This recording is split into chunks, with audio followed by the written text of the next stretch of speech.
What's up guys, this is an extended guide for my original guide where I go over popular questions people had asked me since I published that video. I will be going from most asked to least asked questions. Question 1 is, why do you not run the first turn aggro variant? Why are you mid-range? For those who don't know card game terminology, let's have a quick discussion about the differences between aggro and mid-range. I will have a link to a site that explains this more in detail in the description below. Aggro is essentially early game all or nothing offense. They don't often care about card advantage, they just dump their hand, go oonga boonga, and swing for game, and don't really care about the second turn or the long-term consequences. Its main strength is it's strong against slow decks or decks with slow opening hands. Its main weakness is aggro decks don't account for turn 2, so if they lose their board or momentum, they just kind of lose since they lack defense. Mid-range, as the name suggests, they play some offense and some defense, but not leaning too hard into either. There's also a spectrum when it comes to mid-range, as a mid-range deck can lean control or it can lean aggro. Mid-range's strength is its versatility, its wide variety of options, and ability to not lose gas for a while since mid-range does real good with trades. It typically doesn't have as much gas as a dedicated control deck, but it has gas, and it also doesn't have as much offense as aggro or even as much defense as control. Its main weakness is, as I said, since it's a jack of all trades and a master of none, they kind of lack any sort of real specialty. So back to specifically the Endymion variants, from people I've talked to who play the first variant version, they have said that the real issues they have using that is Max C, Duel, Forbidden Droplet or Dark Ruler, and then if they go second, Skill Drain. So the reason Max C is an issue for that deck is because it gives the opponent more cards to eat through their negates, right? And then Droll stops the first turn variant from using all of their chicken game, Into the Voids, Pot Desires, all those cards. It stops them from using that, which for the first turn is a big deal. And then Droplet and Dark Ruler are pretty self-explanatory, and the deck has no consistent outs to Skill Drain, because usually first turn variants don't run Garuda. They do run Purple Poison, and they do obviously run Endymion, but those are kind of inconsistent, trying to get that to happen. Now, that all sounds bad, but it really isn't, and is quite typical of an aggro deck. It does sacrifice defense, but has a stronger first turn, hence the name, which in this context boils down to more negates, more monsters, and can overwhelm slower decks. I can say from my mid-range perspective, using my mid-range deck, it doesn't have issues against Max C, as seen in my recent Endymion versus all hand traps known to man video, which I will link above. For Droll, it entirely depends on your hand. So with cards like Mythical Bestiary, or just any way to get 3 spell counters without adding cards from your deck to your hand, you can get over Droll. It will still heavily hamper the combos that you can do, but it doesn't just straight up end your turn, like how I've heard from the first turn variant users. In my hand trap video, you saw me play through Forbidden Droplet, and as some of you may know, Garuda and Endymion are the cards that I use to get over cards like Skill Drain. The mid-range variant also has a much easier time coming back and a strong second turn and turns thereafter. However, it does lack the number of first turn negates aggro has, and it takes time for it to overwhelm to the extent that first turn variant does, and can sometimes fail to OTK because it obviously sacrificed offense for some defense. So this versatility in this offense-defense kind of balance is the reason I prefer mid-range over aggro. It's based on preference. This does not mean that mid-range is better or worse, nor does it mean that aggro is better or worse. Question 2 is kind of the same thing, but it's a little different. Question 2, or really I should say statement, is aggro is easier, so it's better than mid-range. So this is more of a statement than a question, but I want to address it because it's false information. Easier does not equal better. Aggro is seen as easier because it's all offense and you just dump everything. It's like if I told you to dump all of your clothes in the washing machine. That would be easy. If I ask you to dump all non-red clothes in the washing machine, that's a little harder. But I'm asking you to do that because now you have white clothes that'll turn pink. Is it still better to dump all of your clothes in the washing machine because it's easier than taking all of the reds out? If you had no whites, then it would be better to just dump all of them in the washing machine. Weaknesses and strengths. Aggro and mid-range is entirely on preference. Any quote objectively best Endymion deck you heard or seen is wrong. There is no such thing as a objectively best Endymion deck. So now question number 3 is, why do I use Dark Ruler? And this in turn people ask me about Forbidden Droplet, Super Polymerization, Kaiju, or using none of it. I believe my Plat 1 and my Plat 2 video perfectly showcases why Dark Ruler is good. You aren't always going to have the first turn, so it's beneficial to have a strong going second card, right? In this case, Dark Ruler in my case. But it's good to have strong going second cards, especially in a best of one format. It's dead if you're going first, but what if you use Pot of Desires and draw into another? What if you banish important cards? People play these cards because it's worth the risk, similar to Lightning Storm even. You see Lightning Storm a lot, but to a lot of decks, it's dead if they go turn 1. But they still play it because it's worth the risk. Dark Ruler is no different. Forbidden Droplet is a great card, but not for Endymions. For one, it sends cards to the graveyard, and Pendulum don't really like to be there, and you can't use your Pendulum zones, nor can you use Pendulum monsters on the field for its cost because they won't go to the graveyard. They will instead go to the extra deck.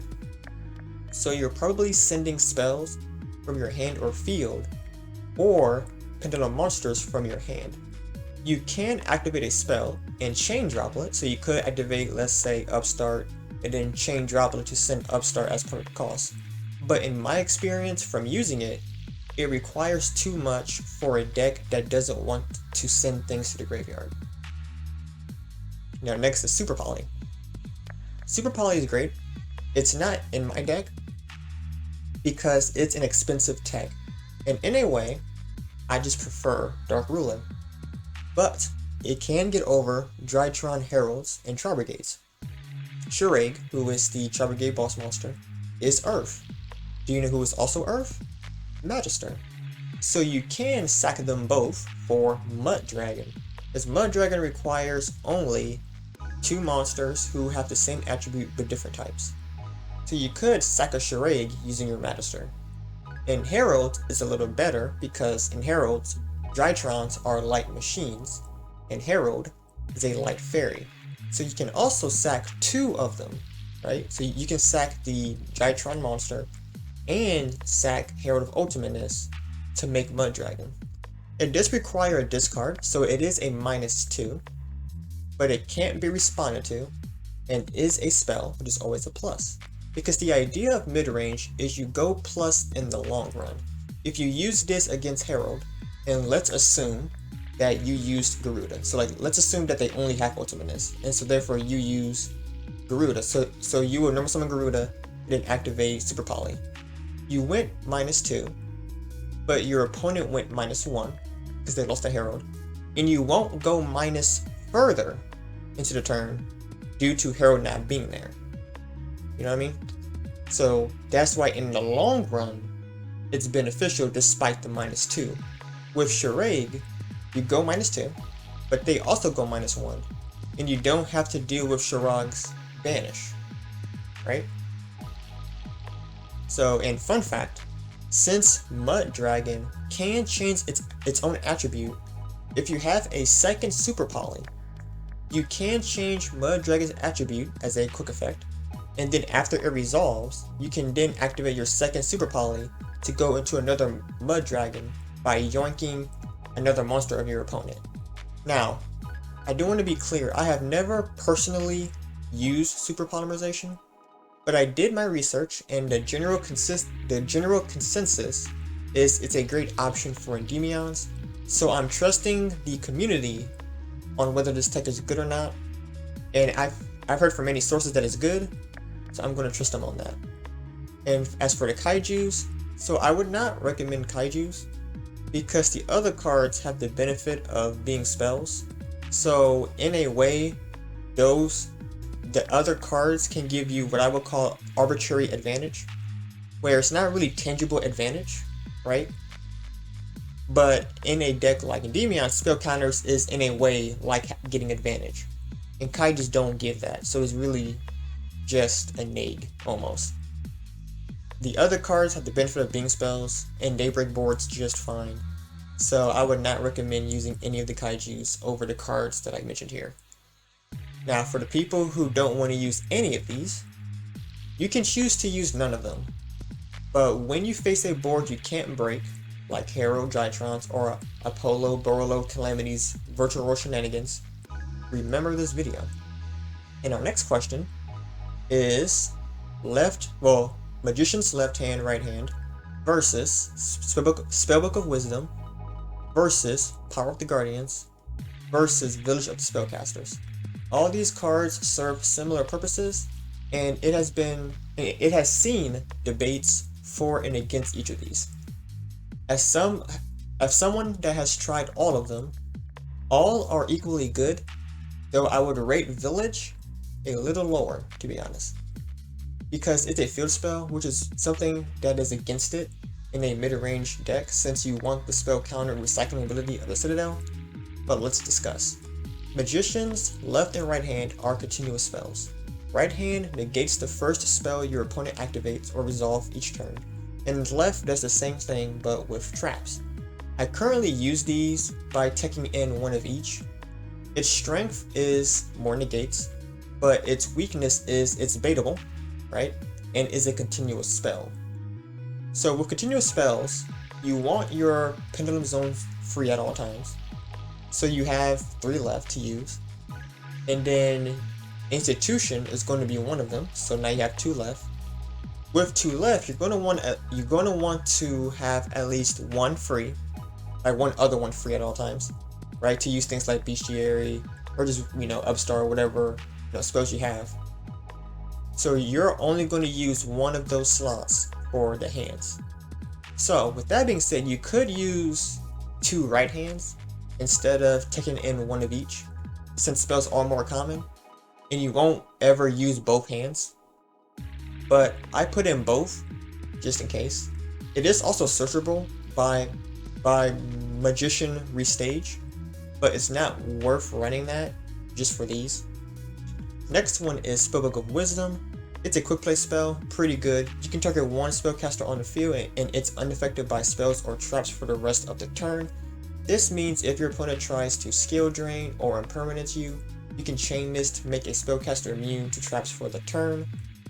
If they try to Regeki, for example, Dark Ruler, or Droplet you, you can chain this to make a spellcaster immune to those.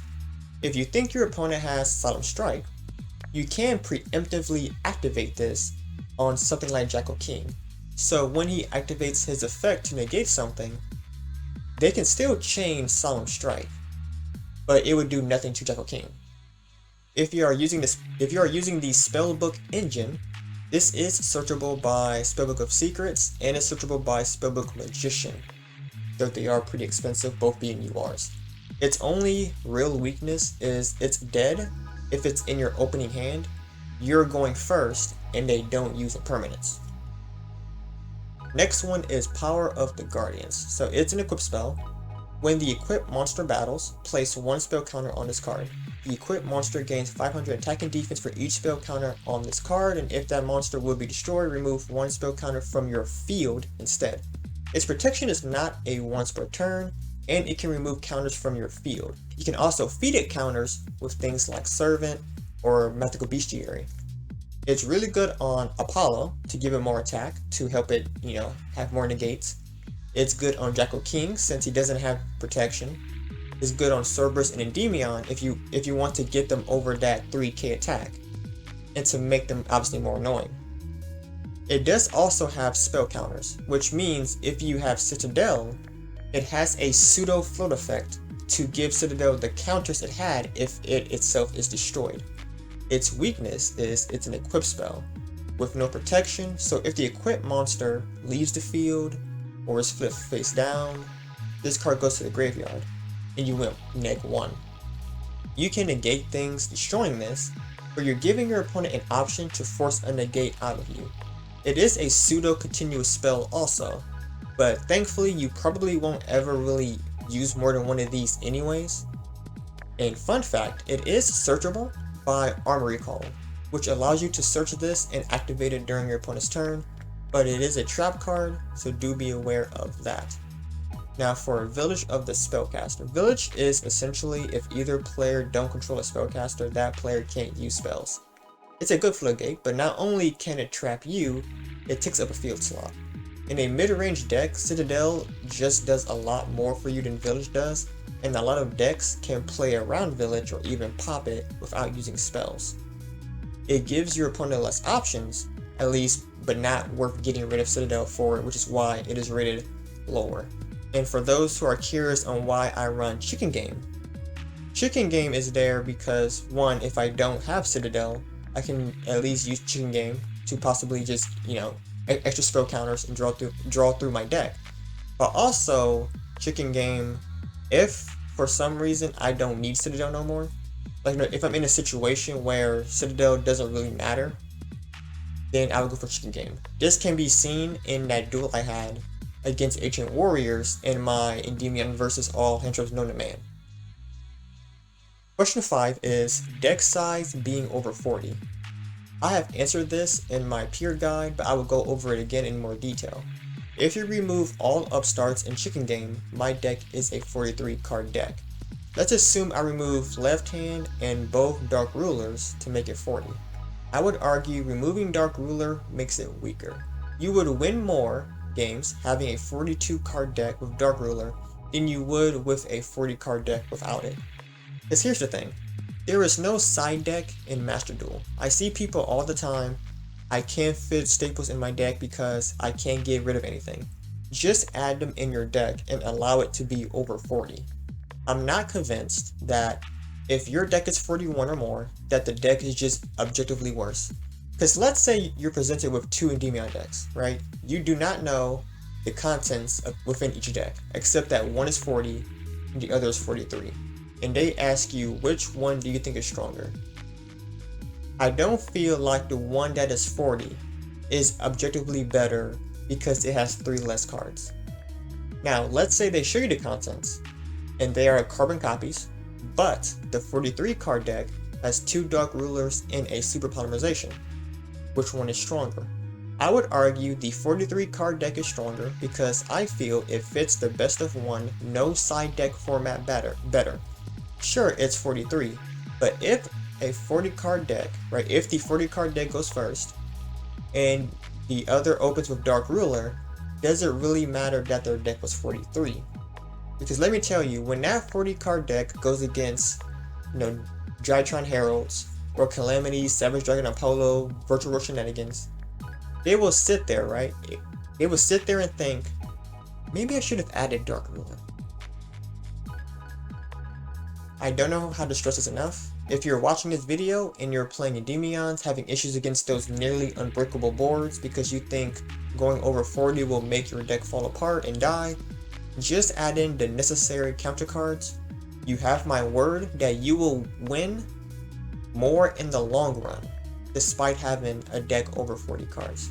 Now there is a second part to this same question, which is about the upstarts, the chicken games, and the recently removed Into the Voids. An Endymion deck recently has won a OCG tournament, and I will show it right here. You notice how it runs 3 upstarts and 3 chicken games despite being 44 cards? Because it literally doesn't matter. They don't break or unbreak your hand or deck, since they just give you the card you would have had if it wasn't there. It really does not matter. Now, my deck would normally be 44 as well if I removed Dissolver, the hands, and both Dark Rulers. But I don't view the trade worth it in the Master Duel format. I did actually use this deck in, while making a script, and it shows that Master Duel format has to be treated differently. Also, I don't know who made this deck. Like, I don't know who won this tournament, but congrats on winning. Question 6: is the deck consistent? So I did get access quite a bit on if the deck was consistent. So what I'm going to say is that it's a perfectly reasonable question, but just know that as a Yu-Gi tuber, I will tell you when something is inconsistent. To show examples, if you look at my combo guide where I test the tech with the Magistus fusion monster, I mentioned that it's a tad inconsistent to bring out, since there's only one good way to bring it out in my deck, and it's not worth adding in more cards to make it consistent, where it's a great card, but it's more useful in a deck with a bit more Magistus in it.